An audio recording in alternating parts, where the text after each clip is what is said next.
Good morning. I'm going to have some coffee here. It's about 08:13, getting a little bit of a late start. I didn't just wake up, but still, I should be 4 hours into my day anyway. Uh, Sleep tracker doesn't, I've got one of those little sleep trackers. It doesn't look great. It looks like I got about 35 minutes of deep sleep. That's not all the sleep. Full sleep was 3 hours, 12 minutes, which is a far cry better than my, I think, all record of probably 6 months ago, 5 months ago, of 11 minutes of total sleep.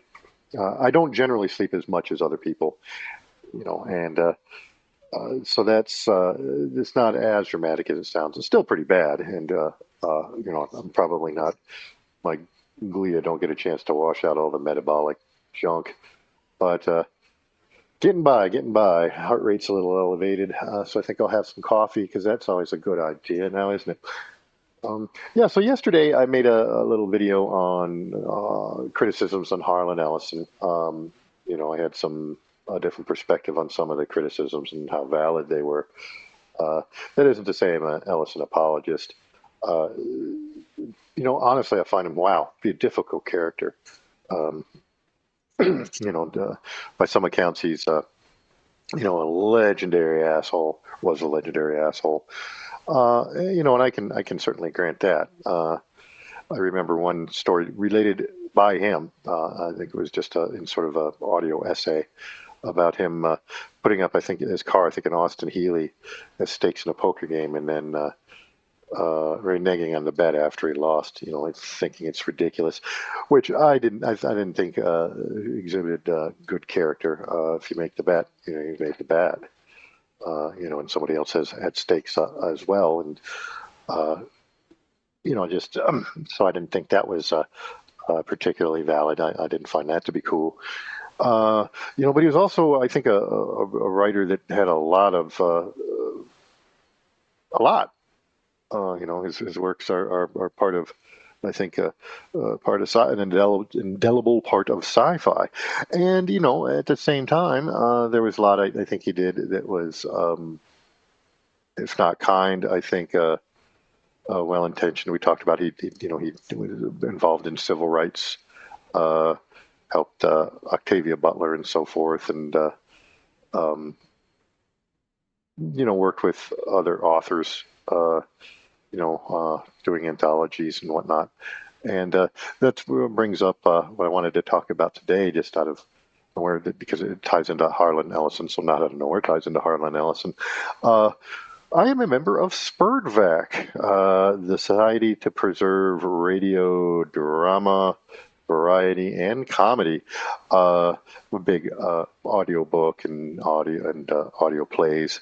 Uh, Radio drama is what it's sometimes called, even when it's not over the radio. I grew up near a school for the blind, and so there was always blind people around.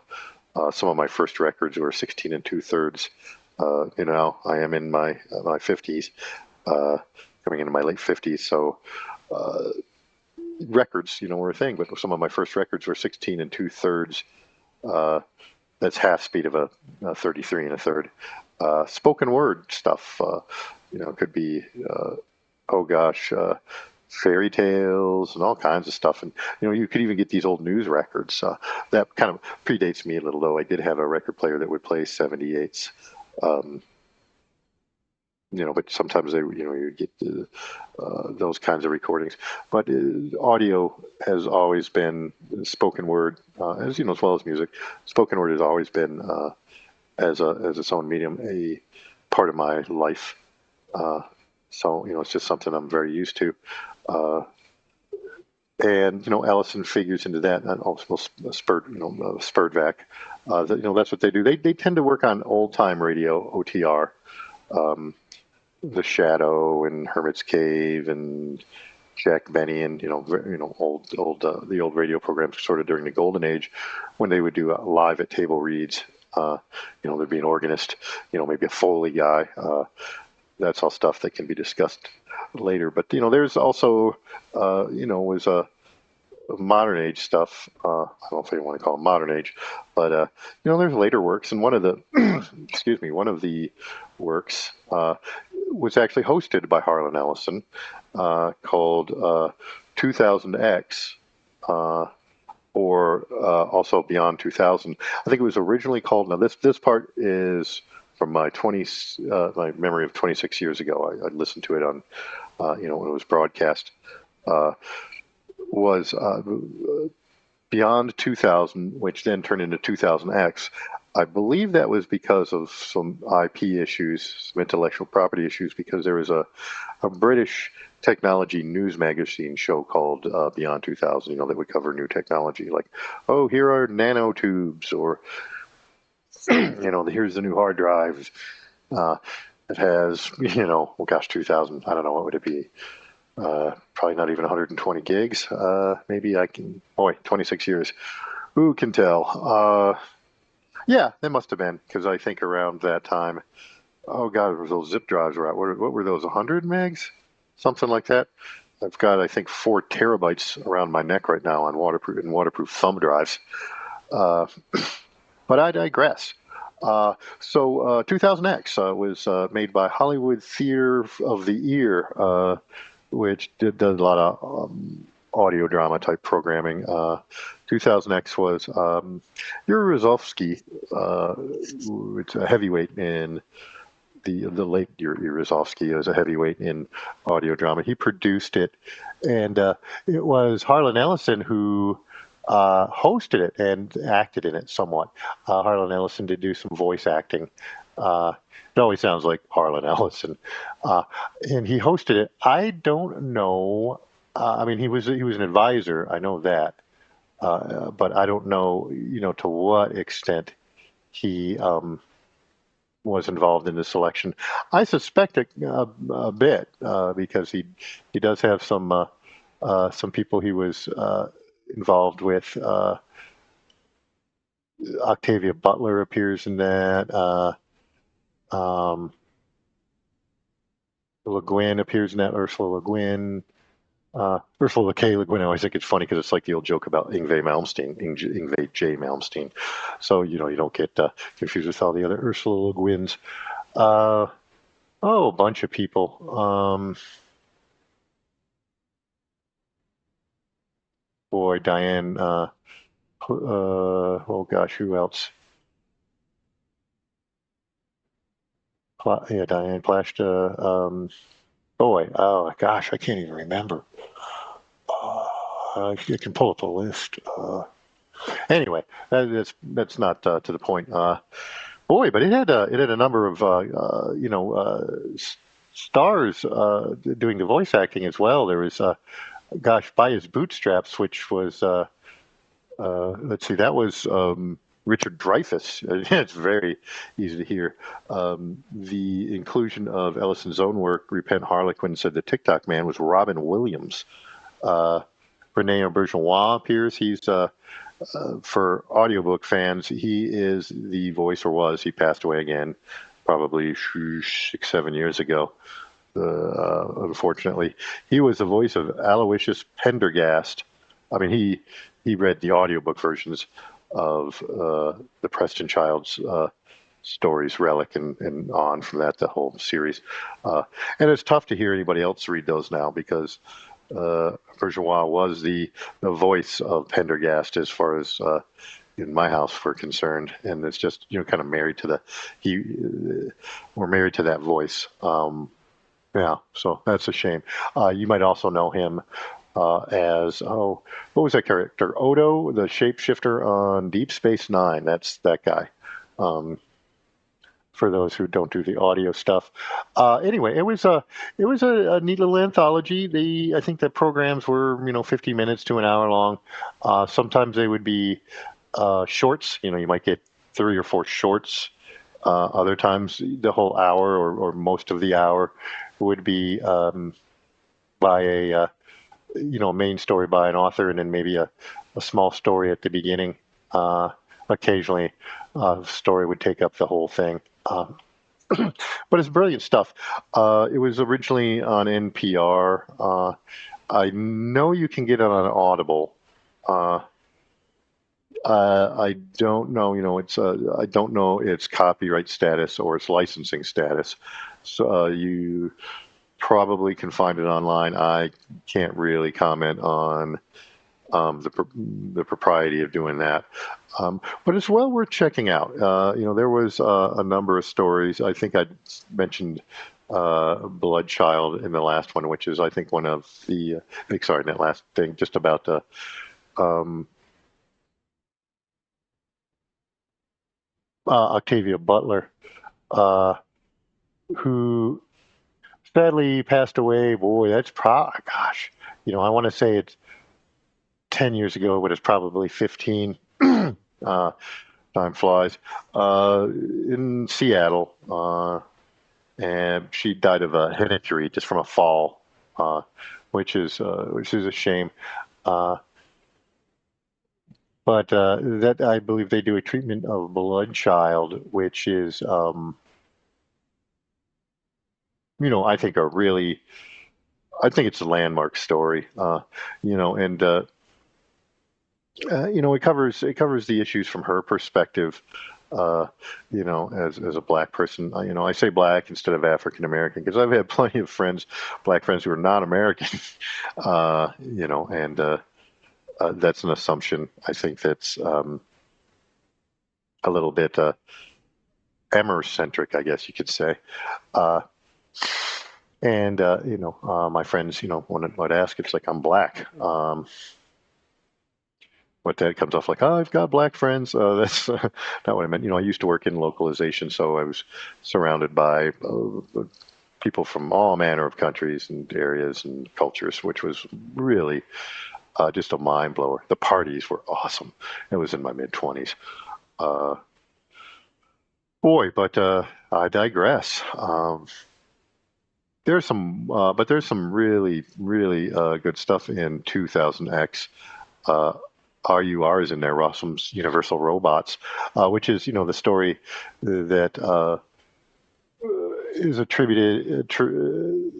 attributed for coining the term robot as we use it, from Robotnik, which in the story is, this is not a spoiler, robots are synthetic people as opposed to just straight mechanical devices. So there's some, it explores workers' rights. It's which makes sense. It's an Eastern European story. Looks into the idea of the workers, the proletariat. So it kind of gets in there. I think it's the machine stops in there. Excuse me. Oh, I found a little list. Here we are. Uh,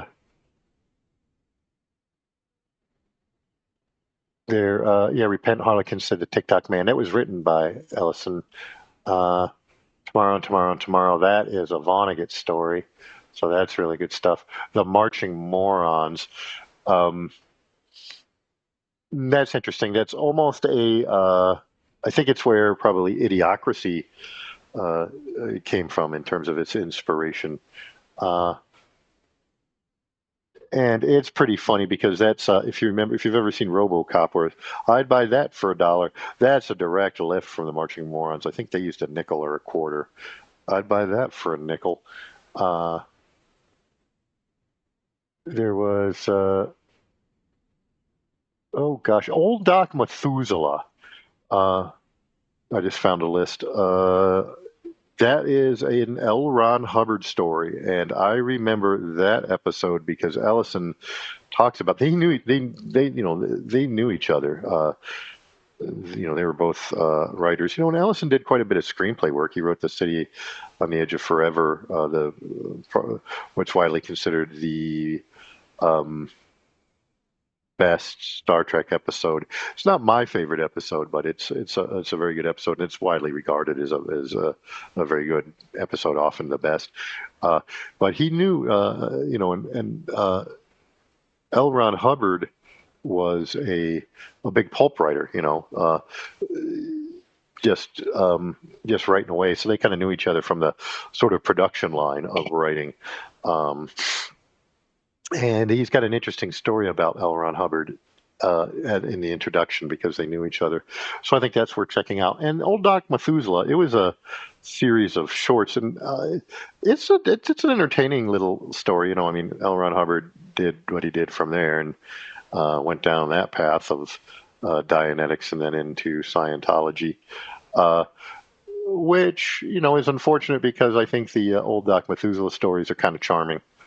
Uh, Almost space opera, but still worth checking out. Oh boy. Anyway, it's a good little anthology. Excuse me, little. With some real heavyweights besides the popular stage and screen actors you may have heard of. There's, oh gosh, I think Hamilton Camp is in there and Phil Proctor. Hamilton Camp is, you'll he audio work, a voice actor that he just screams classic radio to people who listen to that kind of stuff. Um, Boy, but there's some really good stuff. So I strongly suggest checking it out. And Ellison's introductions to the stuff. Is the Proud Robot in there? My apologies. The Proud Robot might be. Is that part of that? Uh, that's a cute story. Uh, Henry Kuttner, aka Lewis Paget, wrote that. That's the Lewis Paget is his pen name. I'm not sure if his wife was involved, under that name too. I believe so, but don't quote me on that. Uh, and sometimes with pen names, they'll do that. I want to say he's in there, but it's that's a cute little story. It's very comedic. Uh, but there's even oh gosh, there's Jules Verne is in there. I want to say the Machine Stops is in there, which I think is a prescient tale about uh, what we see now with siloing oneself in the uh, social media cocoon, where we don't have we put out things like these little feces, which or feces, depending on how you feel about this. I want to say that's in there, but that's well worth checking out in any format, I think. And it's like 100 years old or something. I don't even remember who wrote it, to be honest. Uh, but well worth checking out. Anyway, there's a lot of really good stuff. So 2000X, that's just 2000 in digits with an X on it. It was by the Hollywood Theater of the Year, produced by Yuri Rozovsky, hosted by Harlan Ellison. Um, Also known as Beyond 2000 before the IP issues, as far as I remember. Um, but really well worth checking out. So look around. If you've got an Audible account, do it through Audible. I don't think it's an orphan work, but if somebody has it up as an homage, that's not for me to say how you grab it. But hey, thanks for listening.